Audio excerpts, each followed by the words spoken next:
Beaucoup le connaissent. Ils voient le fils de Serigne Cheikh Ahmed Tidiane Sy Al Maktoum. Ils voient le responsable moral des Moustarchidines. Ils voient l'homme que l'on vénère, que l'on respecte, dont la parole captive des milliers d'âmes. Ya Rasulallah. Mais combien parmi eux connaissent vraiment l'homme derrière l'héritier? Combien savent ce que cette grandeur a coûté? Pendant que tu vois on dormait, les ruelles étaient silencieuses. Le vent à peine perceptible, pas un bruit. Et lui, seul, montait vers ce minaret de la Zawiya, celui de son grand-père Serigne Babacar Sy. Seul, avec les étoiles et les livres, pas pour être vu, pas pour être loué, pour apprendre, pour creuser encore et encore jusqu'aux racines du savoir.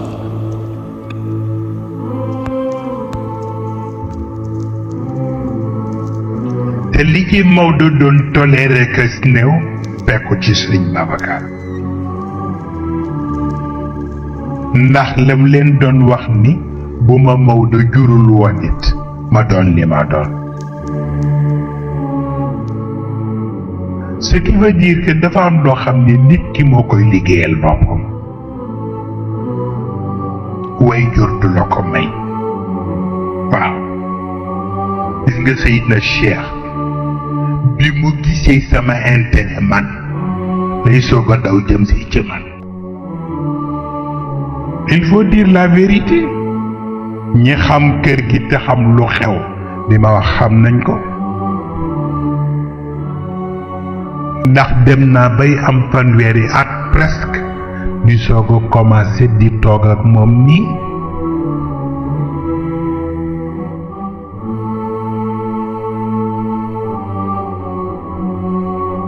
booba maa nga ca daara ja waaw.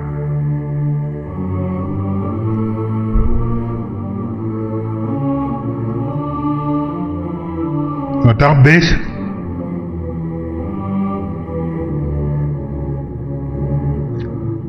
am na kàddu yu ñu waxante mag moom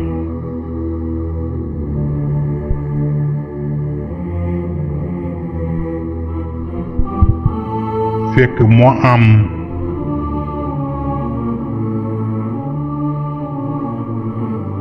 nu mu bëggoon ma doxale ko.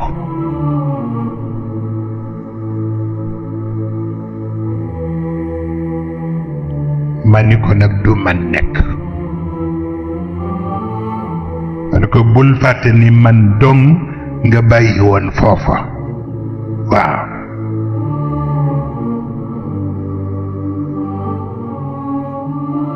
ma ni ko ma boole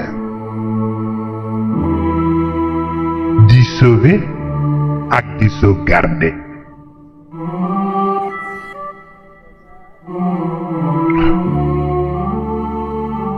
ñi ci des ñépp doxi nañu seen soxla.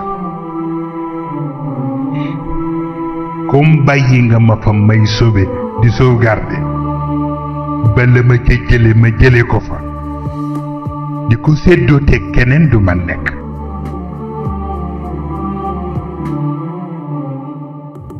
Beaucoup pensent qu'il est grand parce qu'il est fils d'Al Maktoum. Mais la grandeur ne s'hérite pas, elle se mérite. Ce niveau intellectuel qui aujourd'hui min kunna te mooy soirée yi. muslimatin fatiha ñëw taxaw. muminatin suuratul muminina ñëw taxaw. qaanitaatin suuratu tahrim ndax wa Maryam ibnata Imran allati ahsanat farjaha fa nafaxna fihi min ruuhina wa saddaqat bi kalimaati rabbiha wa kitaabihi wa kaanat min alqaanitin. qaanitaatin daal di ñëw. taayibaatin daal di ñëw suuratu tawba ñëw taxaw. aabidaatin daal di ñëw suuratu sajda daal di ñëw. saa'ihaatin daal di ñëw suuratul fatxi ñëw. mu ne leen kii du seen morom.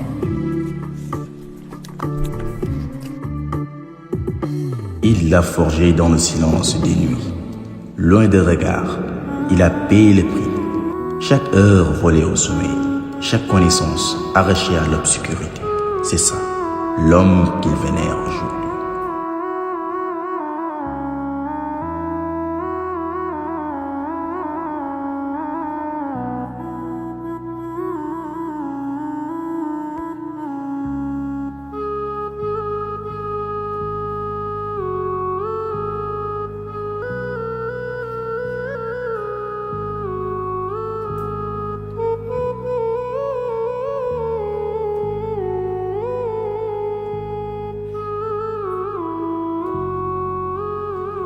Le 10 juin 1952, Tivaouane retient son souffle.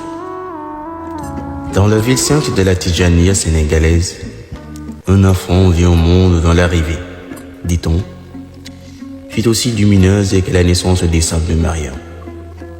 Son nom, Sidi Mohamedoun Mustafa Sy. Certains témoignent d'une double réincarnation de la lumière de Cheikh Al-Hajj Omar Foutiyou Tall. Ceux qui étaient là savaient qu'il assistait à quelque chose d'exceptionnel. Sa lignée dit tout. Son père, Cheikh Ahmed Tidiane Sy Al Maktoum, était un homme d'une sagesse et d'une brillance d'esprit reconnue de tous. Un citoyen universel. Héritier de Mame Babacar Sy, calife de Maodo, sa mère, Sokhna Sofiatou Dem, fille de l'éminent exégète El Hadj Ahmed Dem Sokone. Descendante d'Omar Foutiyou Tall, une femme vertueuse, discrète, entièrement dévouée à son créateur et à sa famille. Par les deux unis, la généalogie de Serigne Moustapha remonte jusqu'au prophète Mohammed sallallahu alayhi wa sallam, une noblesse que peu d'hommes peuvent revendiquer. De par son leadership et son esprit visionnaire, il rénova le dara de son grand-père Mame Babacar Sy, lui insufflant une nouvelle dimension. Il forma les jeunes et mit en place une troupe théâtrale dans le but de véhiculer les enseignements islamiques à travers le théâtre populaire. Cette troupe même remporta le trophée national du théâtre populaire à Sorano. Comme l'école française, Sidi Moustapha Sy permet aux Dara de participer à des manifestations officielles avec la présence d'autorités administratives comme le préfet de la ville. Les jeunes du Dara purent alors défiler, prester et discourir dans ces manifestations. Une sacrée magnificence pour l'école arabe. L'arabe, il le maîtrise comme s'il l'avait dans les gènes. Il n'a fréquenté aucune université, pas même une école française. C'est au Dara de Tivaouane qu'il acquit son savoir, tout seul.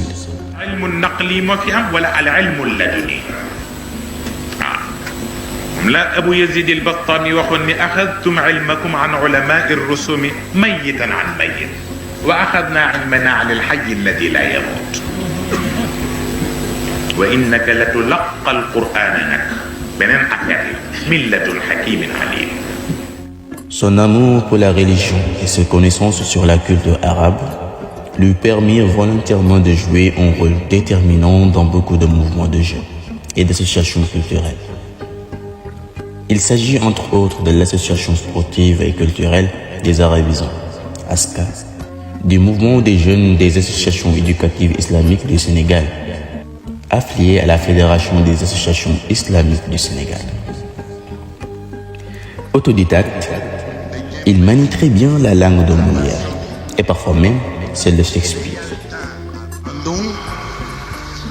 De Stockholm à Lanzus, du canal de Suez à Jérusalem, de Camp David à Madrid, de Malte à la tempête du désert. De riposte en riposte, chacun se demandait si la guerre froide n'allait pas d'un moment à l'autre dégénérer en un troisième conflit nucléaire. Son érudition témoigne vraisemblablement des efforts fournis dans son parcours d'enfance. Il était un enfant pas comme les autres. L'enfant gâté du ciel, jeune dynamique, ambitieux et savant. Autant de qualités qu'il renfermait pour se hisser au rang des grands. Serigne Moustapha Sy se rendit à Dakar après la conférence de son père à Kër Ndiaye en 1978. En effet, après 10 années de révolte et de revendications, il est reproché à la jeunesse sénégalaise par Mame Cheikh Ahmed Tidiane Sy de n'avoir point profité de cette décennie, 108-118, alors qu'elle lui fut destinée. Une chance de rattrapage prédite par l'homme au djellaba, tout de suite une prise de responsabilité chez Serigne Moustapha Sy, qui, sensible à l'exhortation du père, son mouvement de Dahiratul Moustarchidine wal Moustarchidat. daayiratul mustarshidina wal mustarshidaati cëslaay bi di alquraanul karim ak sunnay sayyiduna muhammad sallallahu alayhi wa sallam.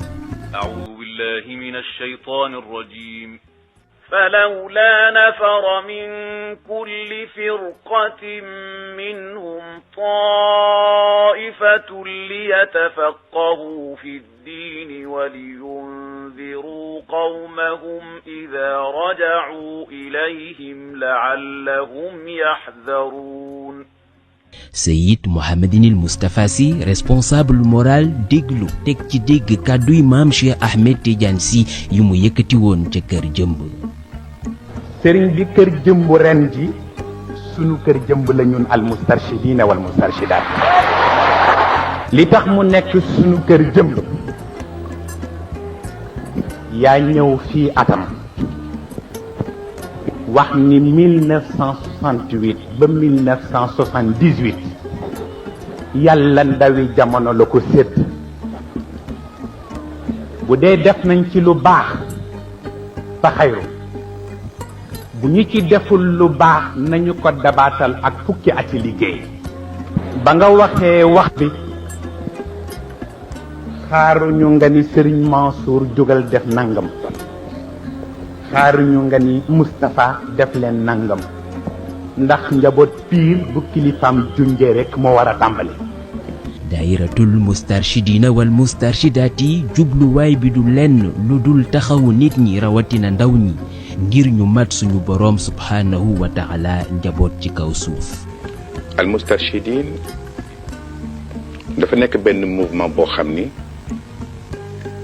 yitteem mooy fexe ba njabootu jullit yi nga xam ni jamono naroon na leen fëkk ñu fexe ba dabaatal leen.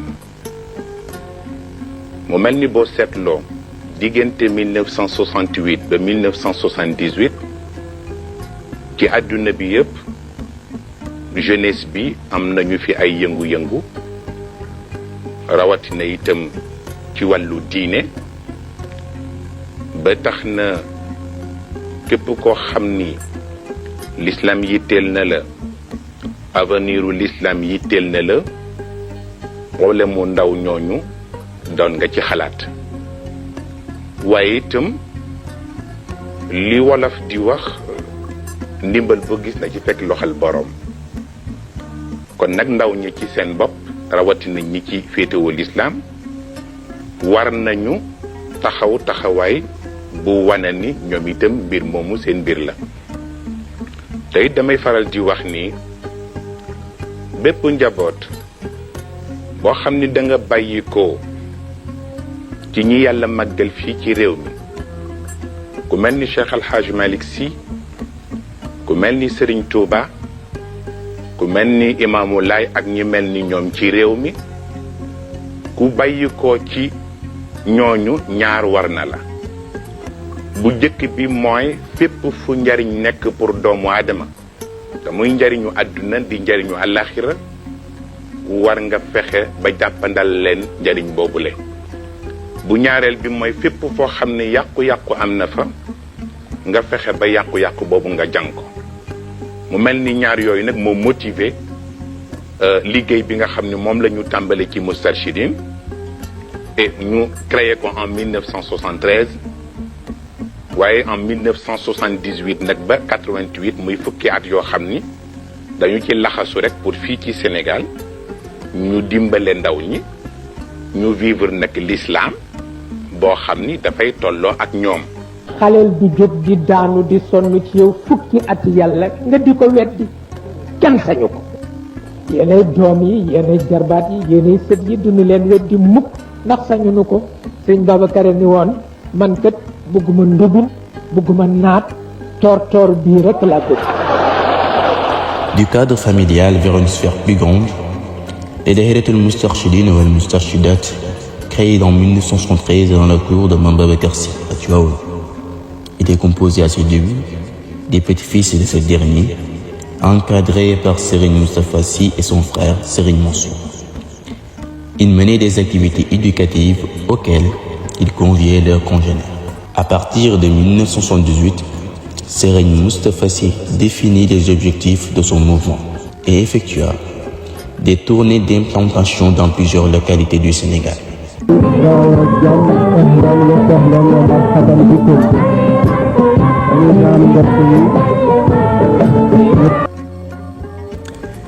Déjà en 1985, la quasi-totalité des grandes villes du pays fut acquise à la cause moustarchide. Les premières sections naquirent à Bopp et à Derklé, depuis chez Père Maurice Fall, où se logea le responsable moral. Les Dahiratul Moustarchidine wal Moustarchidat devint vite, grâce au génie de Serigne Moustapha, un mouvement spirituel doté d'un cadre d'éducation et d'enseignement très performant et attirant des milliers de fidèles. Très disciplinés et bien organisés, les membres moustarchides se démarquèrent encore de par leur tenue blanche et de par leur chant du taïsir.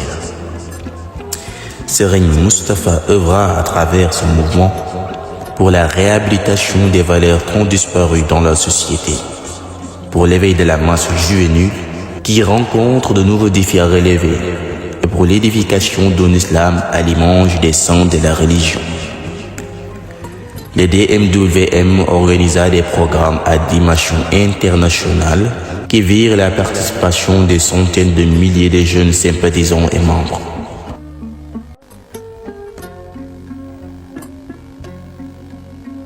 Le colloque international sur la jeunesse de 1989 accueillit 32 pays de plusieurs mouvements islamiques.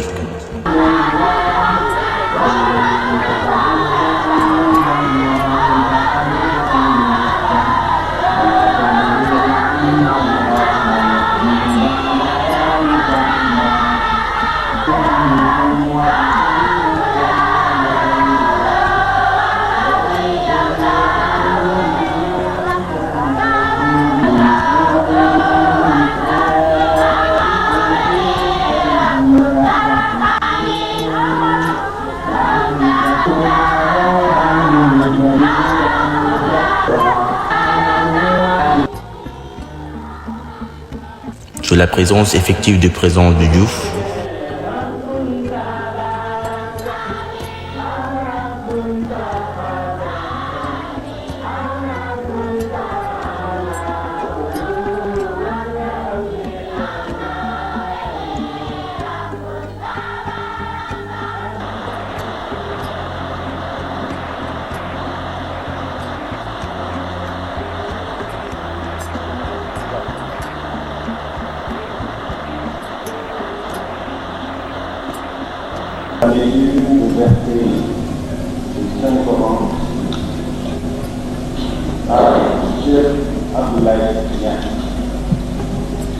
اسمي شيخ عبد الله محمد الأمين إبراهيم ناس، تلميذ في معهد تحفيظ القرآن للشيخة مريم بنت شيخ الإسلام الحاج إبراهيم ناس، دكار السنغال.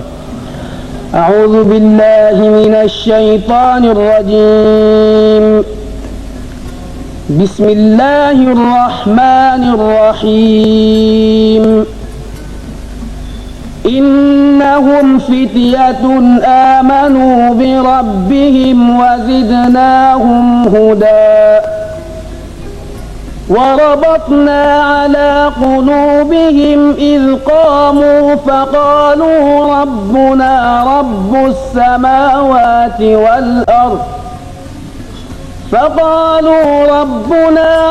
السماوات والأرض لن ندعو من دونه إلها لن ندعو من دونه إلها لقد قلنا إذا شططا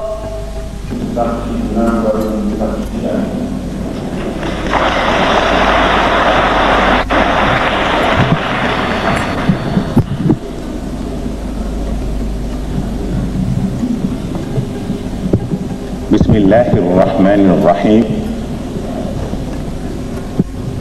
وصلى الله وسلم وبارك على محمد رسول الله وعلى آله وأصحابه ومن اهتدى بهديه واسترشد برشده إلى يوم الدين. فخامة رئيس الجمهورية السيد عبد جوف،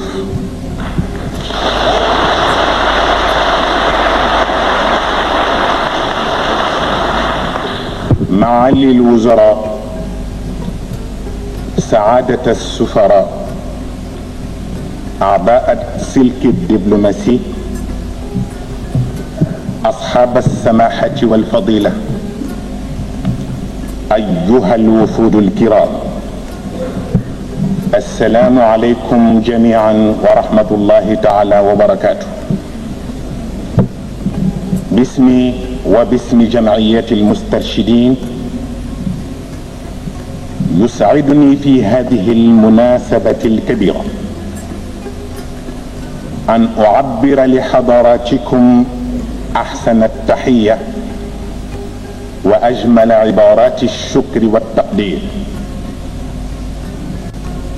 وباسم الوطن السنغالي الشقيق رئيسا وحكومة وشعبا نرحب بكم جميعا في بلدكم الثاني. En 1993, Serigne Moustapha Sy s'engageant dans la politique par conviction. Selon lui, la gestion de la cité va de pair avec la religion. mu mel ni wax ji nag Sénégal moo ko waral ñun bu ñu jógee ci kër sëriñ jógee ci daara représenté diine nit ñi di jàpp ni waruñu wax ci politique ignorance gënu ko rëy parce que xanaa lu nit dof war nga jàng li yonent bi wax ni xubbul watani min al iman.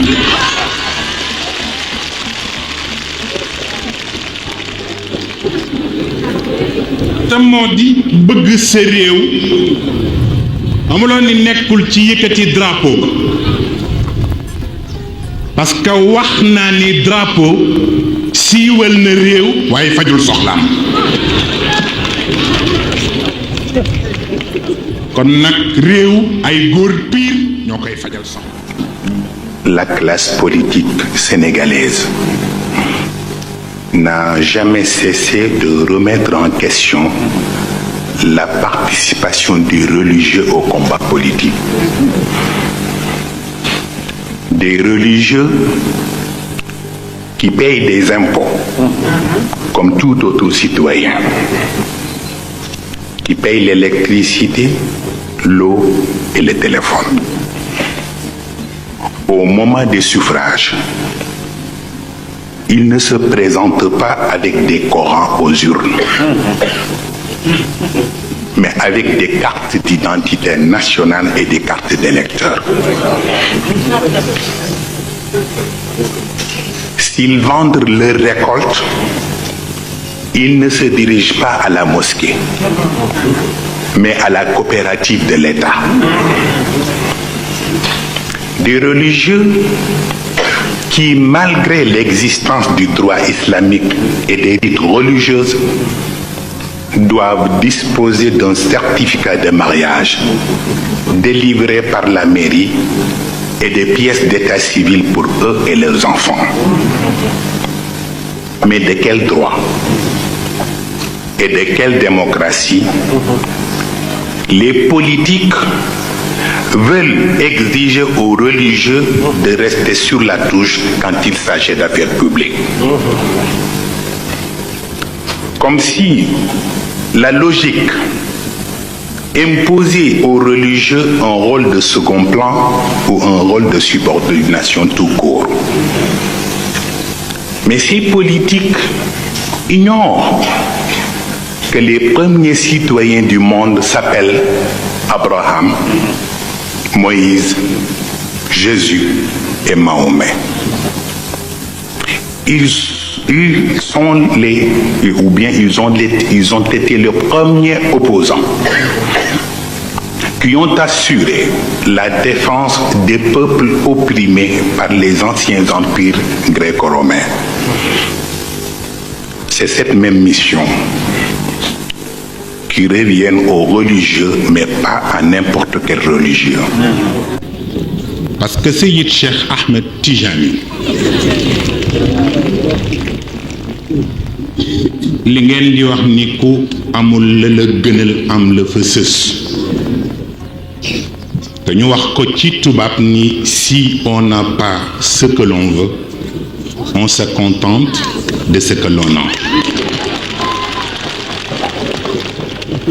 Cheikh Tijani wax ni se contenter de ce que l'on a est trop ordinaire pour se justifier devant l'admirable principe de ce que l'on veut. L'essentiel pour ñu mériter nag boobu patrimoine fokk ñu am lu ñu bàyyi xel te mooy li Cheikh Ahmed Tidiane ci waxoon te bàyyiloo ñu ko xel nee na les années passent et d'autres viennent avec leur cortège de réalité. Mieux vaut rester sur ses gardes pour ne pas tomber dans le piège. Certes, le piège est multiforme. Piège confrérique et maraboutique. Piège politique et démocratique. Enfin, piège économique et monétaire. Fin de citation. Koo xam ni nag piège yu mel noonu yëpp mu ngi ci sa kanam yaay xam rek koy teg sa tànk te ma bëgg ngeen am lu ngeen bàyyi xel mooy li ñu leen di naxe parce que ñi leen di nax dañuy jël liberté suule ko liberté fekk liberté bi leen di may ngeen jël seen responsabilité ci réew mi ñu jël liberté bi jëm ci seen passion musul boobu may nañu leen ngeen fecc may nañu leen ngeen sabaru may nañu leen ngeen koladera may nañu leen ngeen nawetaan may nañu leen ngeen football mais yooyu yëpp ay fola mais mayeegu leen ba léegi ngeen jël seen responsabilité pour tekki li ngeen war a tekki ci réew mi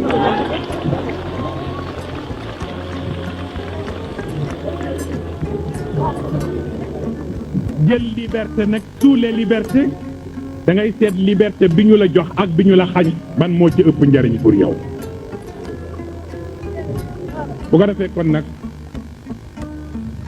le destin du Sénégal nous appartient kon nag toute la jeunesse sénégalaise mais particulièrement la jeunesse de Moustarchidine maa ngi leen di ñaan ñu mobiliser wu waxuma leen waxu caaxaan de man intérêt taxuma jóg Maître Abdoulaye Wade ngi nii keroog ba mu defee listam ba noppi woo ma ba mu ñëw mu ni ma dama la jëloon comme député ci liste nationale ma ree mu ni ma lan la ma ni ko cëru président de la république sax xeeb naa ko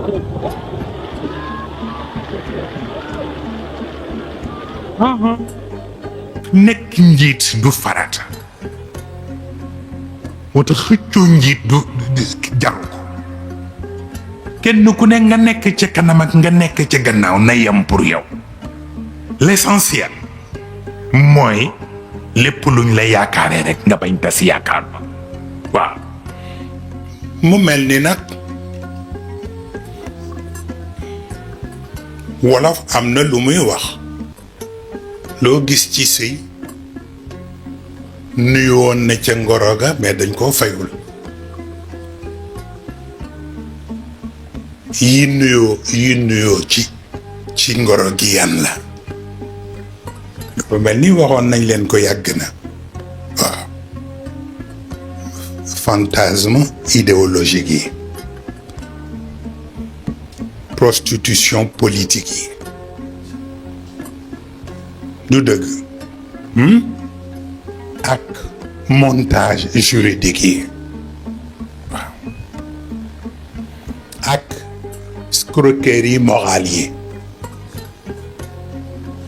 ak lan tapage médiatique yi waaw le Jean-François Kahn waxoon ni bu jëkkoon honneur médiatique moo amoon mais léegi y a plus d'honneur médiatique horreur médiatique moo am léegi waaw donc kon bu ñu tuddee fantasme idéologique bi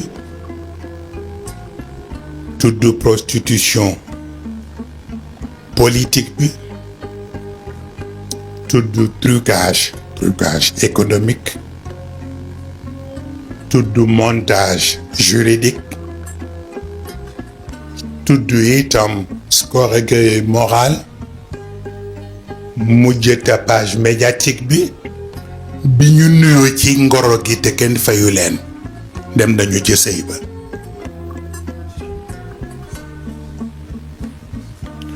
lu ngeen ci gis mooy ñetti ya ma waxoon dellu si. Le 23 octobre, aux allées du Centenaire, lors d'un meeting, il dénonça 3 crises dont souffrait le régime Diouf.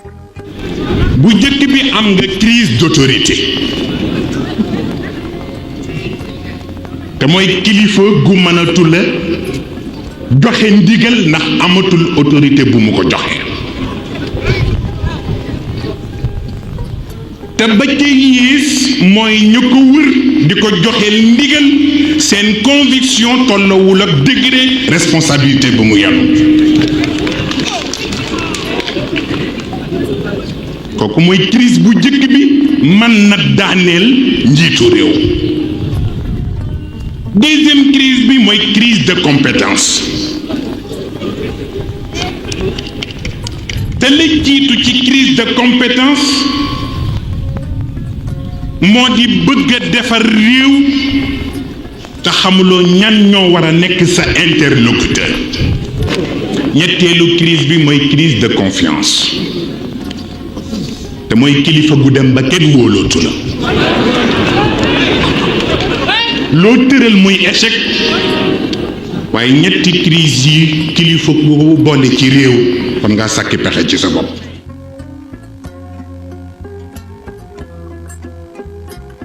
Par la suite, il fut arrêté le 30 octobre 1993 au commissariat du port, placé sous mandat de dépôt pour trouble à l'ordre public.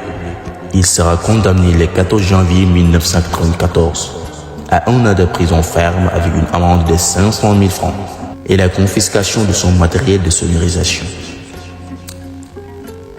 Déclaré prisonnier d'opinion par l'opposition et les journaux, au retard de lui, par des biais de son avocat M. Daoudaba, vous m'avez arrêté arbitrairement. Vous n'avez qu'à me juger arbitrairement. Une des affaires politico-judiciaires les plus médiatisées de l'histoire politique du Sénégal. L'arrestation et la condamnation de Serigne Moustapha Sy engendrèrent des vives vagues de manifestations. Le 16 février 1994, l'opposition regroupée sous la coordination des forces démocratiques, CFD, organisant un meeting suivi d'une marche au boulevard Général de Gaulle et dans les grandes avenues de la ville de Dakar. À l'occasion, 6 policiers perdirent la vie et beaucoup de blessés furent dénombrés du côté des manifestants. Plus de 150 membres du DMWM et des partis de l'opposition furent arrêtés et se virent contraints de rejoindre leur leader en prison. Le même jour, le ministre de l'Intérieur à l'époque, Djibo Leyti Ka, annonçant à la télévision par le décret 1123 du 17 février 1994 l'interdiction sur tout le territoire national des activités du DMWM. Le gouvernement de Diouf fit au cœur de son combat. Adulé par la masse, accusé d'aventuriste par le gouvernement, Serigne Moustapha sut mettre en échec un ennemi à l'arsenal et aux alliés dissuasifs. Il fut libéré le 12 septembre 1994 de la prison centrale de Rebeuss, 52 jours avant la fin de sa peine. Serigne Moustapha Sy relâche vite les activités du DMWM, qui pourtant n'avaient jamais été réellement dissous.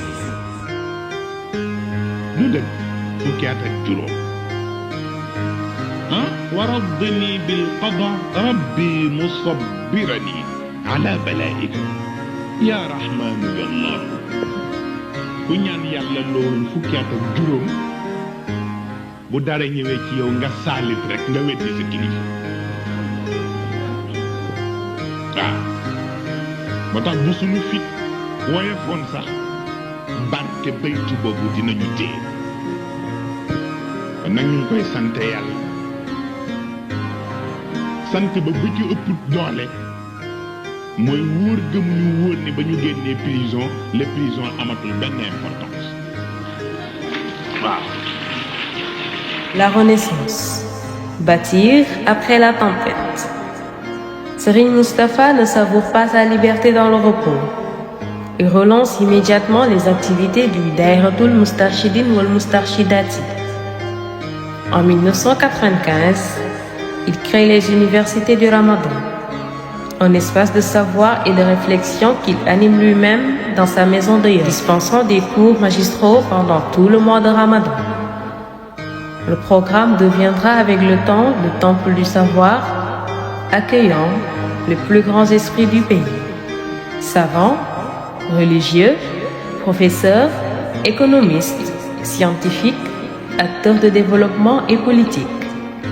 Les difficultés avaient déterminé de vrais missionnaires. Serigne Moustapha ne céda point à la tentation. Doué d'un sens de la stratégie rare, Serigne Moustapha fonde en 1998 le Parti de l'Unité et du Rassemblement pur, une force tranquille derrière laquelle se tient toute la puissance disciplinée des Moustarchites. L'édificateur. Institution, savoir et transmission. Serigne Moustapha crée Synergie Femmes, une association regroupant des milliers de femmes actives dans le commerce et l'entrepreneuriat. Dotée d'une mutuelle d'épargne et de crédit, la MEXIF. En 2011, il fonde l'Institut Al-Irshad à Yoff, siège de l'Université du Ramadan. Abritant un complexe scolaire franco-arabe de la préscolaire à la terminale. Il crée la radio-télévision Mourchid TV, axée sur l'éducation et les valeurs, qui emploie des dizaines de jeunes. Il est l'auteur des 2 ouvrages officiels, L'humanisme de l'islam et l'agression culturelle, ainsi que de nombreux poèmes religieux en arabe. Il a animé plus de 740 conférences à travers le monde. En 2017, le PUR obtient 3 sièges parlementaires, devenant la 4e force politique du Sénégal. L'homme que l'histoire ne peut taire. Soufi émérité, génie du vin. Politique, bâtisseur d'institutions, résistant sans compromis. Serigne Moustapha Sy est tout cela à la fois. Incorruptible, inopportuniste. Il n'a jamais été l'otage de qui que ce soit. Adulé par la masse, il a su mettre en échec un régime disposant tout l'arsenal d'un État. Ses disciples, les Moustarchites, portent en eux l'empreinte de sa méthode. Spirituellement prêt, intellectuellement fort, socialement valable. Une armée silencieuse qui agit dans les hôpitaux, les mosquées, les prisons, les marchés, sans jamais médiatiser ses actions. Selon le principe fondateur de leur guide, l'efficacité dans l'effacement. au-delà des 25 ans du PUR, nous célébrons un homme qui a à son actif 50 ans d'engagement sans faille, un homme qui n'a plus rien à prouver. De 1978 à nos jours, il n'a jamais baissé la carte. Jamais homme n'a été aussi engagé dans la formation continue des hommes et femmes, jeunes et seniors. Une formation alliant pédagogie, profondeur et rigueur scientifique. Jamais homme n'a été aussi courageux à affronter la fureur des partisans de la force du mal, qu'ils soient politiques ou même religieux. Jamais homme n'a été aussi rompu à la tâche d'un éducateur hors pair et pluridisciplinaire. Jamais homme n'a été aussi éloquent, aussi élégant. Jamais homme ne saurait l'égarer. Jamais homme n'a été aussi constant dans ses prises de position et les principes qu'il défend. C'est plus qu'une constance, c'est une permanence, nous dit capitaine. Jamais homme n'a été aussi utile à son pays sur les terrains religieux, politiques, intellectuels, culturels, économiques, que sais-je encore. L'âme perd une vie de vicaire. C'est un jour d'apparition d'une solution. C'est un jour de naissance d'une résolution. C'est le jour témoin d'une révolution qui se profilait déjà de loin à l'horizon. Tu as le cœur qui bat fort aujourd'hui pour lui, car tu veux le voir vivre encore un millénaire. Tu sens ton souffle s'accélérer et te conduire à te demander qui seras-tu sans ce vicaire. Lui qui a défié le temps de profonde ignorance, faisant face à l'acculturation et à l'errance. Lui qui a déjoué les vautours, prêt à dévorer toute une jeunesse vouée à se voir dénaturée. Lui qui a brillé par sa grande persévérance, combattant avec tact et dans la patience les fléaux de 4 décennies, installant sa science et formant une communauté digne de sa brillance. C'est le Rassir qui a assuré pour les grands-pères, qui a tenu l'oriflamme aussi pour le guide et père, et a assuré la mission pour l'homonyme du Père, et qui jamais ne cessera de le porter vers l'ultime repère. Alors, Moustarchid, ressens-tu sa parfaite présence dans chaque souffle que tu humes d'air, ton guide, ton maître spirituel avec sa fragrance? C'est le seul qui vaille lui, c'est l'âme père, Al-Khalifa.